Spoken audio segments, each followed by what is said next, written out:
What if I told you one of New York's most famous buildings looks like a slice of pizza? And it survived New York's chaos, winds, and bankruptcy. Yep, we're talking about the Flatiron Building. Ever wonder who worked inside? What secrets do those skinny walls hide? And why is it empty now? Let's dig into the juicy past of this edgy, iron-shaped beauty and find out what really went down behind those narrow windows. Meet the Flatiron Building. Built in 1902, back when horses still outnumbered cars, it's shaped like a triangle, stands 22 stories tall, and was once called the Fuller Building, but no one called it that.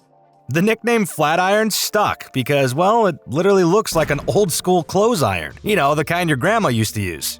Location, problem? The Flatiron Building is shaped like a triangle because the land it sits on is an awkward wedge between streets. 5th Avenue plus Broadway plus 23rd Street equals weird triangular plot. Most developers avoided it like the plague. It was small, awkward, totally unbuildable, they said. But then came George A. Fuller, the real estate mogul and builder with a big vision. He saw potential, not a problem. He partnered with architect Daniel Burnham, who was already famous for designing grand city plans like the Chicago World's Fair. At the time, most buildings were load-bearing masonry, meaning the walls carried the weight, so they had to be thick and short. That's why buildings were usually under 10 stories. But Burnham used a steel skeleton, a brand new technique that let buildings go taller, skinnier, and lighter. Steel frame construction, super modern at the time, was the game changer. Without that, no way it stands up with such a narrow base. Construction started in June 1901 and finished by June 1902, a 22-story skyscraper built in under a year. People were terrified. No, really, they thought the building would blow over. Because of the triangular shape and the fact that it was only 6.5 feet, 2 meters wide at the narrowest point, newspapers nicknamed it Burnham's Folly. Engineers and city officials worried the wind would knock it down. Remember, NYC was, and still is, a very windy place. And this building was tall and thin. Some folks bet money that the first big storm would take it down. But Burnham was smart. The steel skeleton was rooted deep into the rocky Manhattan bedrock. He even designed the building to cut through the wind, just like a ship sailing into a storm. Spoiler, it never fell. It's been standing tall for over 120 years. Challenges during construction? Oh yeah, the lot was tiny, so there was barely room for workers, materials, and tools. They had to lift steel beams high into the air by hand and rope. Cranes weren't what they are now. Manhattan traffic was already intense in 1901. Imagine delivering giant slabs of stone on a horse-drawn cart during rush hour, and yet they pulled it off.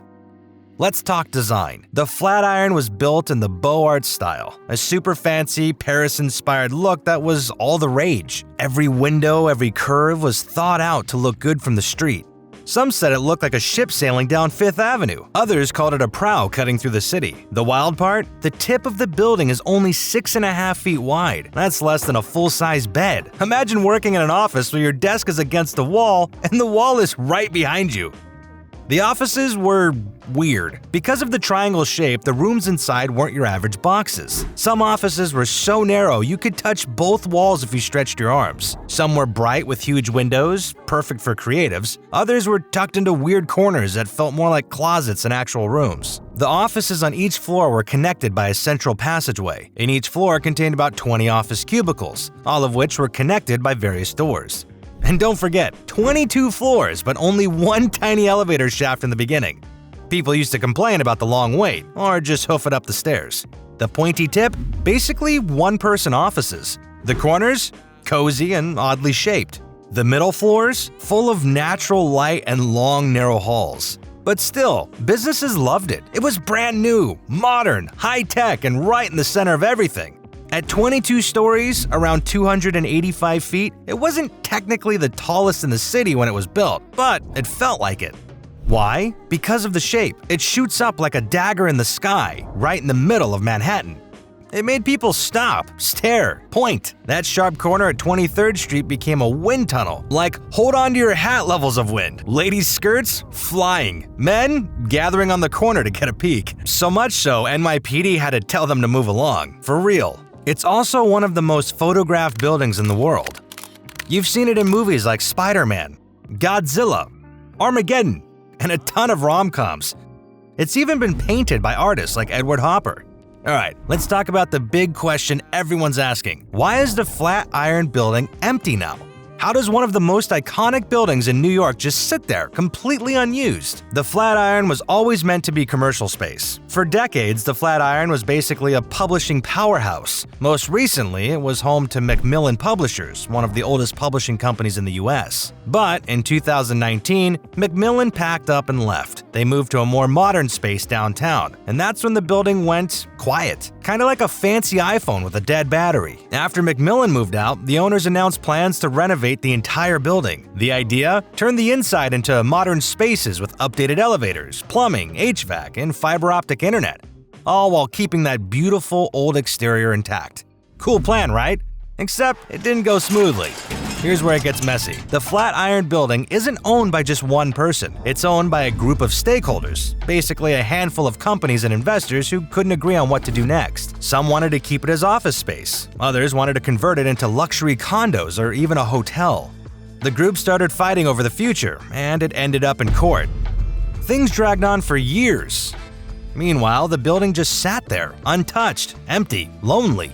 Then came the auction. In 2023, after all the courtroom drama, the courts ordered the building to be auctioned off to break the stalemate. At the auction, a managing partner at investment firm Abraham Trust came in hot and won the Flatiron for $190 million.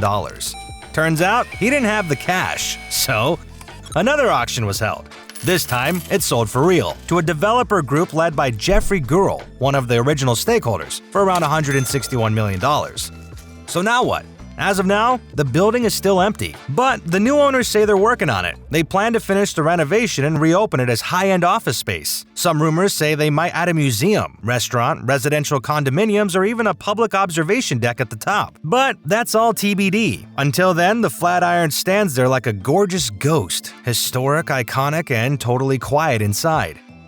Unlike other iconic New York City landmarks like the Empire State Building or One World Trade Center, the Flatiron Building isn't open to the public. So if you're hoping to go inside, no luck there. But honestly, the best way to experience the Flatiron is from the outside anyway. Head over to Madison Square Park just across the street. Grab a coffee, find a bench, and soak in the view. You'll get a perfect up-close shot of that dramatic wedge shape. And the best part? It's totally free.